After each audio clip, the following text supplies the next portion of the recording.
साधुता भाग 3। वैसे ही साधु हर एक प्रसंग में अपने 60, 68, 80% नंबरों को देखे, लेकिन 20, 30% हुई भूलों को नहीं देखे और नहीं स्वीकारे, वो कभी सच्चे अर्थ में आत्मविकास प्राप्त नहीं कर सकता। स्वदोष दर्शन आत्मविकास की अति महत्वपूर्ण नींव है, ये मत भूलना। मृगावती के समान कुरगड़ू ने भी अपने ही दोष देखे।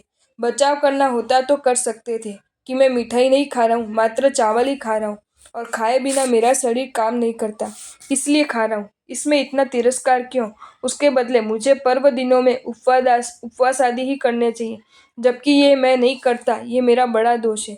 ऐसा ही उसने देखा, इसलिए ही उनका केवल ज्ञान की प्राप्ति हुई। स्वदोष दर्शन तभी सच्चा अगर उसमें परदोष दर्शन मिला हुआ न हो। बाकी मेरी भूल तो है ही, लेकिन ये उसकी भी भूल कम नहीं है। वह भी था, उसने ही इन सब में हिस्सा लिया है इत्यादि विचार करे या कहे तो ये अपने दोष कम निर्बल ऐसे सिद्ध करने का प्रयत्न है, अर्थात ये सच्चा स्वदोष दर्शन नहीं है।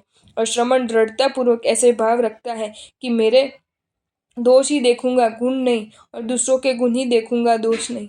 अगर इस प्रकार करे तो निश्चित है कि वह भी कुरगड़ू इत्यादि के समान जल्दी से मोक्ष में पहुंच जाएगा।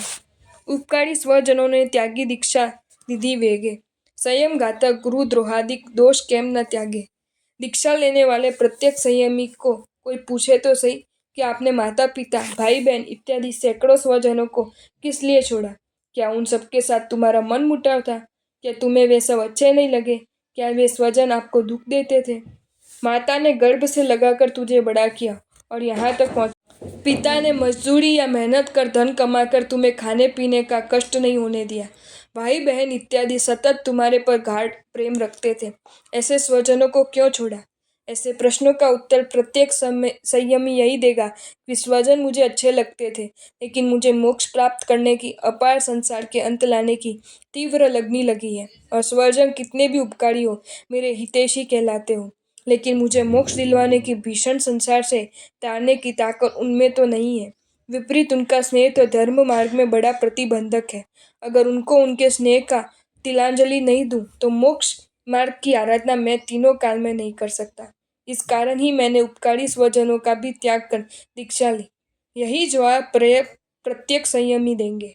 लेकिन अब प्रत्येक संयमी को दूसरा एक प्रश्न पूछने का मन करता है कि अगर आज जन्म के अति उपकारी ऐसे माता पितादि को मोक्ष संयम के प्रतिबंधक मान और मोक्ष के लिए, संयम के लिए सबका त्याग किया, इसमें कोई कमी नहीं रखी। माता पिता के बहते आंसू को पोंछना तो अलग, उन्हें देखने कोई भी फुर्सत तुमने नहीं की। तो अब ये समझ में नहीं आता कि अनंत भव बढ़ाकर हमेशा के लिए तुम्हारे अपकारी करने वाला, मोक्ष संयम परिणाम का कचूमर करने वाला, गुरुद्रोह, विगई सेवन, विजातीय परिचय, भक्तों के सम्मुख गृहस्थ अति परिचय, प्रमाद, विकथा इत्यादि महाभयंकर दोषों को तुम क्यों त्याग नहीं करते? उसका सामना क्यों नहीं करते? क्या ये सभी दोष तुझे मोक्ष प्राप्ति के लिए उपयोगी लगे हैं? क्यों ये सब दोष तुम्हें अपने लिए उपकारी लगे हैं?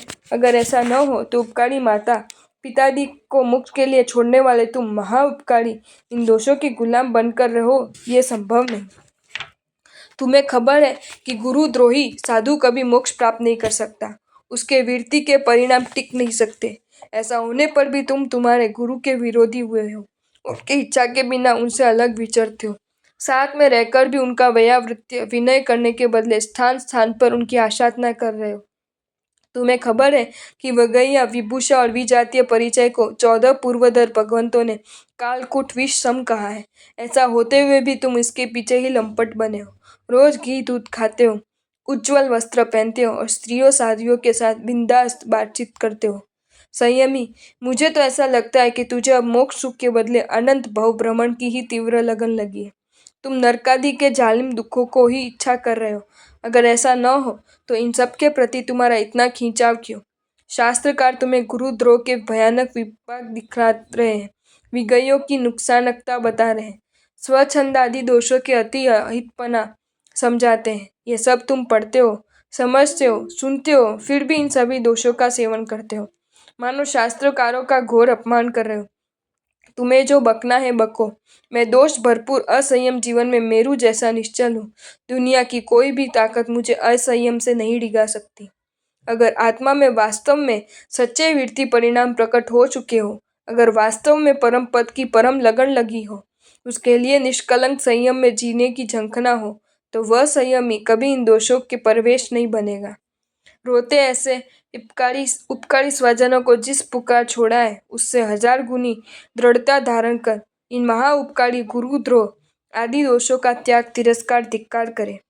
तुम कौन हो, यह अब तुझे ही निश्चित करना है। सच्चा संयमी, मोक्षार्थी या फिर मूढ़ संसार दुखाभिलाषी मूर्ख शिरोमणि।